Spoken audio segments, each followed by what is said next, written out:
As I told you guys before, I always have the best guests on my program, and the gentleman in front of my camera is no exception.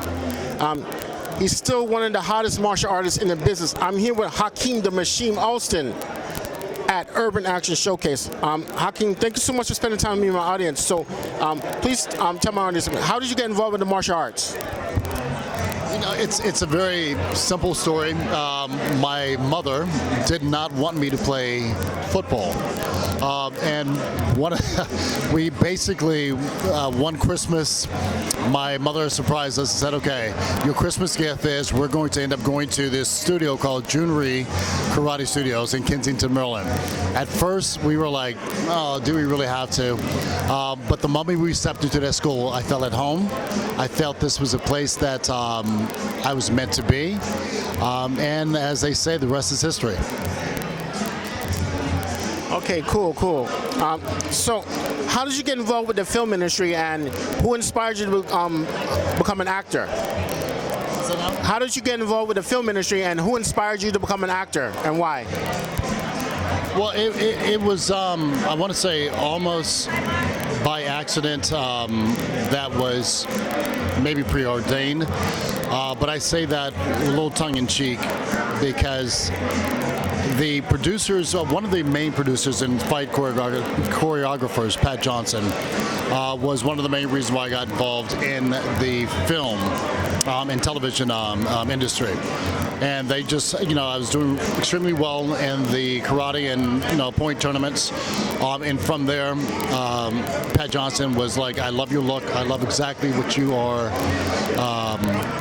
Kind of like your energy that you possess. And from there, it was like, look, I'd love you to try this one film we're doing. I would try out for this one film, which was Street Fighter.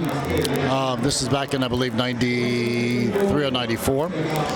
And then from there, it just kind of snowballed. The television show from Masters to MK and etc.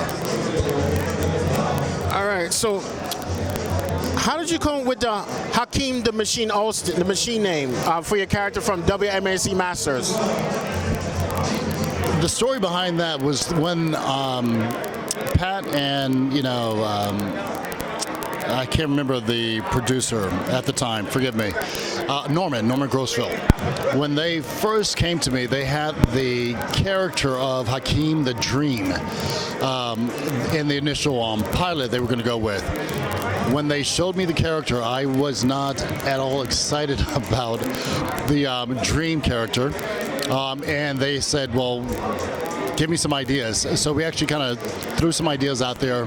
I kind of landed on the machine because it kind of represented kind of a mindset.